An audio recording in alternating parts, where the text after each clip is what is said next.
जय हिंद साथियों।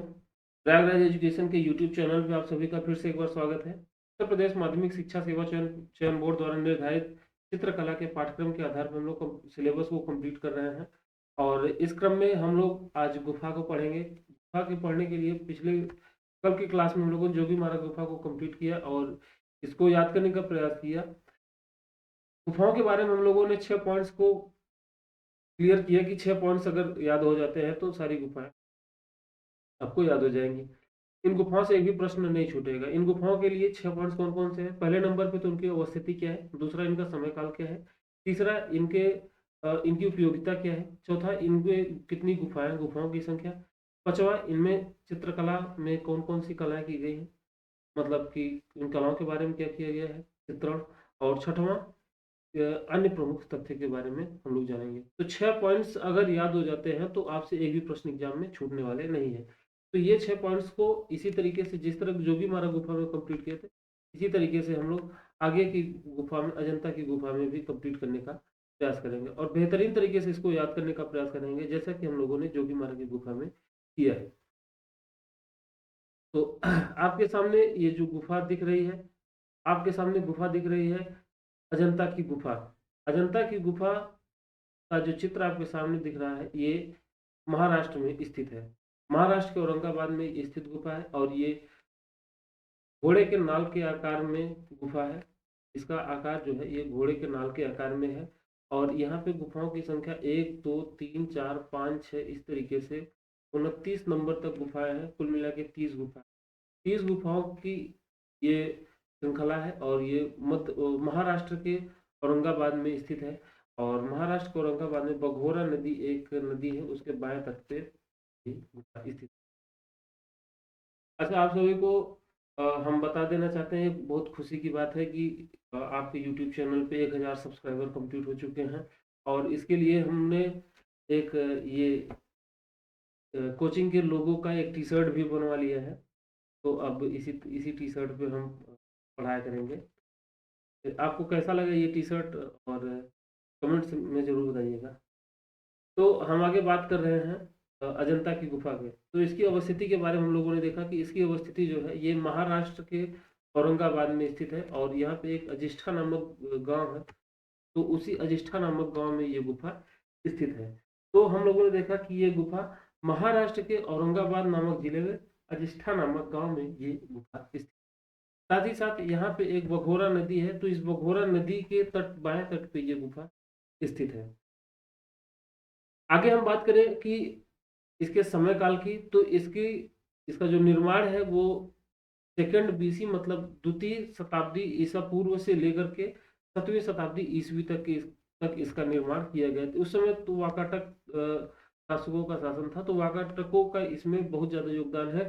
हालांकि किसी एक राजवंश के योगदान का इसमें विशेष उल्लेख नहीं है, लेकिन ऐसा माना जाता है कि वाकाटकों का विशेष योगदान है। बाकी चंदेल कई शासकों का के द्वारा इसका निर्माण कराया गया। और क्या नाम है कि ये गुफाएं 900 साल तक इन गुफाओं का निर्माण कार्य चलता रहा और ये गुफाएं पहाड़ को काट करके बनाई गई हैं। आप देखेंगे तो इन गुफाओं का जो निर्माण है वो एक बेहतरीन तरीके से एक मतलब समझिए कि विश्व स्तरीय इंजीनियरिंग का एक नमूना है कि उस समय जब इतने संसाधन नहीं हुआ करते थे, तब न्यूनतम संसाधनों के साथ इतने बेहतरीन तरीके से इनमें इनकी खुदाई की गई है, इन गुफाओं का निर्माण किया गया, इसमें चित्रण कार्य किए गए हैं।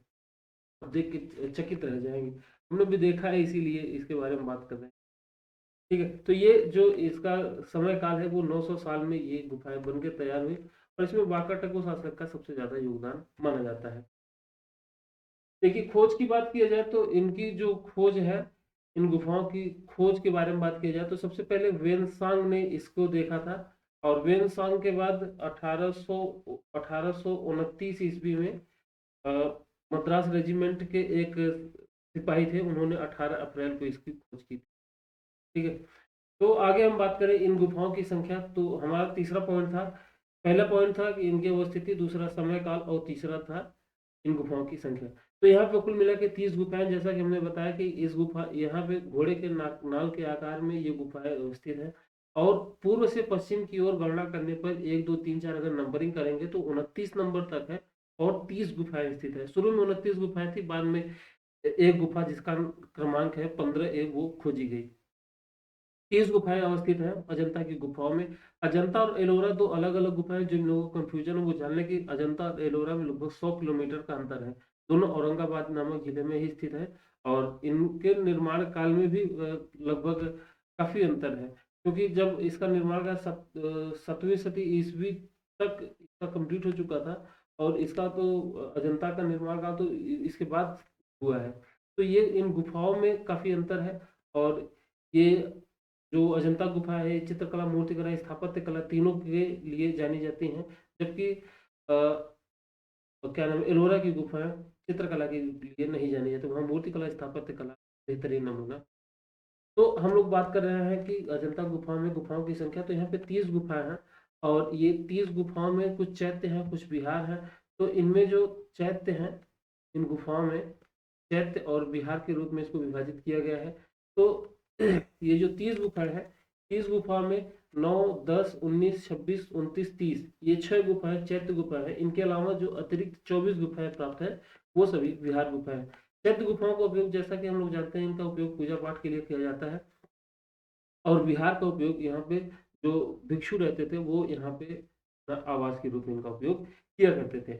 और जानिए कि ये जो विहार है, इन विहारों का उपयोग बौद्ध भिक्षु आवास के रूप में किया करते थे और चैत्यों में स्तूप हुआ करते थे, तो इन स्तूपों की प्रार्थना किया करते थे। इसी तरीके से स्तूपों के आधार पे ही कहा गया इनको चैत्य गुफाएं या स्तूप गुफाएं भी इनको कहा गया। ये 6 गुफाएं हैं, 9वीं गुफा, 10वीं गुफा, 19वीं गुफा, 26वीं, 29वीं और 30वीं गुफा। एक बात और जान लीजिए, 29वीं गुफा इस अजंता गुफा में सबसे बड़ी गुफा और 30वीं नंबर की गुफा जो है वो सबसे छोटी गुफा के रूप में जानी जाती है। 29वीं नंबर की गुफा सबसे बड़ी गुफा और 30वीं गुफा जो है वो सबसे छोटी गुफा मानी है। 30वीं नंबर की गुफा कोई भी गुफा नहीं है, ये 30वीं गुफा जो है 15A है, जो क्रमांक है वो 15A है। 29वीं गुफा जो है वो सबसे बड़ी गुफा और ये सबसे छोटी। अगर हम यहाँ पे बात करें चित्रित गुफाओं की, तो यहाँ पे कुल मिला के 9 चित्रित गुफाएं प्राप्त हुई हैं। कौन कौन सी? पहली दूसरी नौवीं, पहली दूसरी छठवीं, 9वीं 10वीं 11वीं 16वीं 17वीं और 19वीं, ये कुल मिला के 9 गुफाएं हैं जो कि चित्रित गुफाएं यहाँ पे प्राप्त हुई हैं। कौन कौन सी? पहली दूसरी छठवीं 9वीं 10वीं 11वीं 16वीं 17वीं और 19वीं, ये 9 गुफाएं उंगली पे याद रख लीजिए। जैसे कि हम लोगों ने चित्रकला के खड़ांग को अपने उंगली पे याद रख लिया और उनको याद किया कि सोते समय भी उसको याद, कोई पूछ ले कि अगर तुम्हें जीवन में कोई पॉइंट अगर याद हो, कोई श्लोक याद हो, तो वो जरूर याद होना चाहिए। रूप भेदा प्रमाणानि भाव लावण योजना सादृश्य मणिका भंग इत चित्र खड़ांग काम, सर वो याद होना चाहिए कि ये 6 चीजें तो हमको जीवन में हमेशा याद रहे। इनमें से एक सवाल जरूर बनता है। अजंता गुफा के बारे में हम लोगों ने देखा कि यहाँ पे चित्र गुफा कौन कौन सी है, कैसे याद करेंगे? 1 2 6 9 10 9 10 11 1 2 6 9 10 11 16 17 19 1 2 6 9 10 11 16 17 19 तीन तीन के क्रम में याद करेंगे। 1 2 6 9 10 11 16 17 19 तीन तीन के क्रम में याद करेंगे, 9 गुफाएं याद हो जाएंगी। 1 2 6 9 10 11 16 17 19 9 गुफाएं हैं जो कि चित्रित गुफाएं प्राप्त हुई हैं।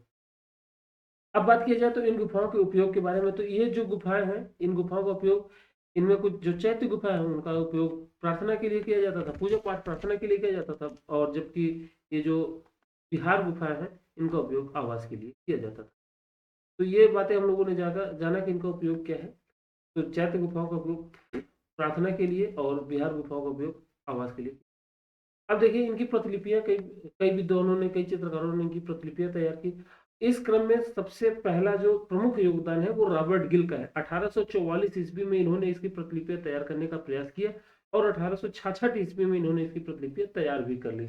और जब इसका इन्होंने प्रदर्शनी किया, इसका इन्होंने एग्जीबिशन भी किया, प्रदर्शनी भी किया था। और प्रदर्शनी कहाँ किया था? विक्टोरिया एंड अल्बर्ट म्यूजियम जो कि साउथ के सिंगटन में है, वहां पे इन्होंने इसका प्रदर्शन भी किया था। कहाँ पे किया था? विक्टोरिया एंड अल्बर्ट म्यूजियम जो कि साउथ केसिंगटन लंदन में स्थित है, वहां पे इसका इन्होंने प्रदर्शन किया था। किसने किया था? मेजर रॉबर्ट गिल ने। कब प्रदर्शन किया था? 1866 ईस्वी में। हालांकि ये नहीं पूछा जाएगा कि कब प्रदर्शन किया था, ये पूछा जाएगा इसका क्या नाम है, सॉरी सॉरी सॉरी, ये रॉबर्ट गिल ने क्रिस्टल पैलेस में इसका प्रदर्शन किया था, ग्रिफिथ ने किया था। विक्टोरिया अल्बर्ट म्यूजियम में। ठीक है, तो हम बात करें रॉबर्ट गिल का, तो रॉबर्ट गिल ने क्रिस्टल पैलेस में इसका प्रदर्शन किया था। कब किया था? 1866 ईस्वी में। ये आपसे कोई नहीं पूछने वाला कब प्रदर्शन किया था। हालांकि ये एग्जाम में पूछा जा सकता है, रेयर केस में पूछा जाएगा कि इसकी इन्होंने चित्रण कार्य कब प्रारंभ किया था। तो इन्होंने चित्र कार्य प्रारंभ किया था 1844 ईस्वी में। अब देखिए इसके बाद फिर ग्रिफिथ महोदय। ग्रिफिथ कौन थे? ये जे स्कूल ऑफ आर्ट के प्रिंसिपल थे। जे ऑफ आर्ट स्कूल जो कि मुंबई में स्थित है, इसके प्रिंसिपल थे। इन्होंने इसके चित्रों को तैयार करने का प्रयास किया और इसके चित्रों का पहले प्रदर्शनी किया 1850। 30 चित्र इन्होंने बनाए थे। इसके पहले जो मेजर रॉबर्ट गिल ने चित्र बनाए थे, वो भी उनके चित्र जब ये क्रिस्टल पैलेस में प्रदर्शित हो रहे थे, उसी समय आग लग गई थी और सारे चित्र नष्ट हो गए थे।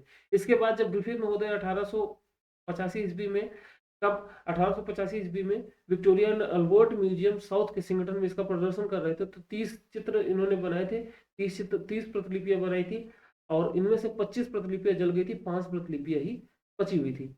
तो बाद में फिर ये 1896 ईस्वी में इसका पुनः चित्रण किए और इसको चित्रण करने के बाद इन्होंने इसको the paintings of Buddha and the paintings of Buddhist cave temple of Ajanta Khandesh के नाम से इसको इन्होंने प्रदर्शित किया। किन्होंने प्रदर्शित किया? ग्रिफिथ महोदय ने। क्या प्रदर्शित किया? The paintings of Buddhist cave temples of Ajanta and Khandesh के नाम से इसको प्रदर्शित किया और इसको इन्होंने 2 जिल्दों में प्रकाशित किया। बाद में एक इंग्लिश चित्रकार आती हैं, लेडी हेरिंगम। लेडी हेरिंगम आती है और उन्होंने भारतीय चित्रकारों के सहयोग से इसकी प्रतिलिपियां तैयार करने का प्रयास किया। इनके सहयोग में कई चित्रकार आते हैं, जिनमें नंदलाल बोस, असित कुमार हल्दर, के वेंकटप्पा और सुरेंद्र नाथ गुप्ता और कुमारी लार्चर और ल्यूक, ये कलाकार आते हैं और इन्होंने इसका चित्रण किया। तो लेडी हेरिंगम कहाँ की थी? लंदन की थी। वो आती है यहाँ पे, इनके सहयोग से यहाँ पे।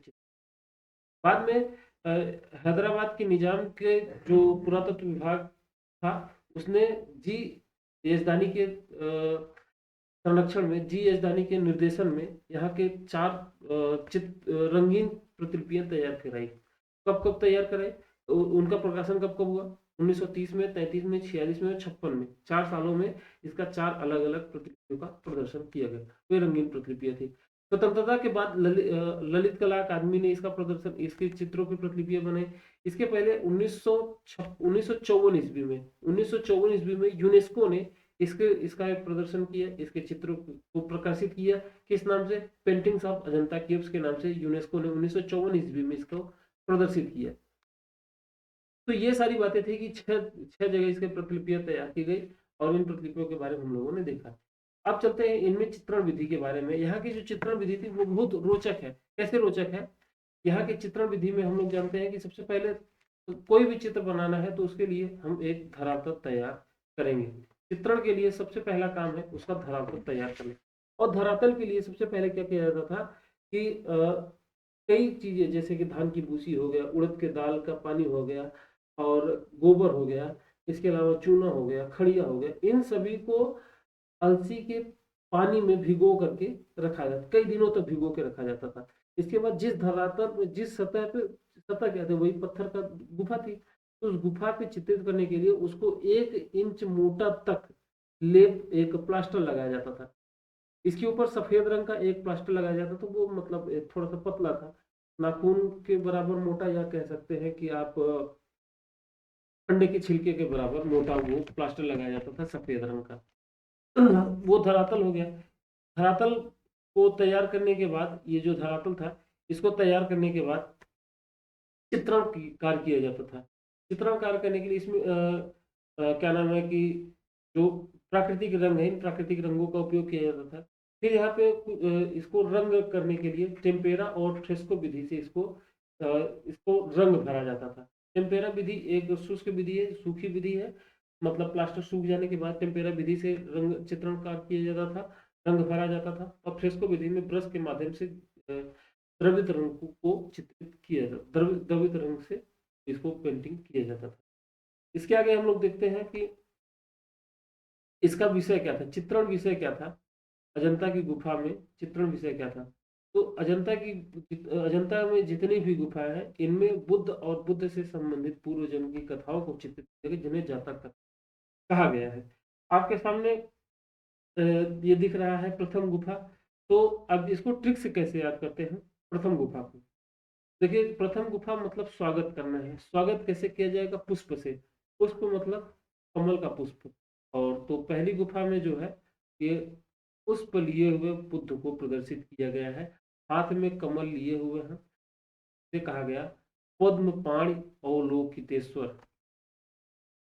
पद्म पाणि अवलोकितेश्वर, ये जो चित्र आपके सामने दिख रहा है, ये पहली गुफा का चित्र है और इसमें भगवान बुद्ध हाथ में कमल लिए हुए चित्रित किए गए हैं। और आपके सामने ये दिख रहा है, इसका नाम है पद्म पाणि अवलोकी, पद्म पाणि अवलोकित।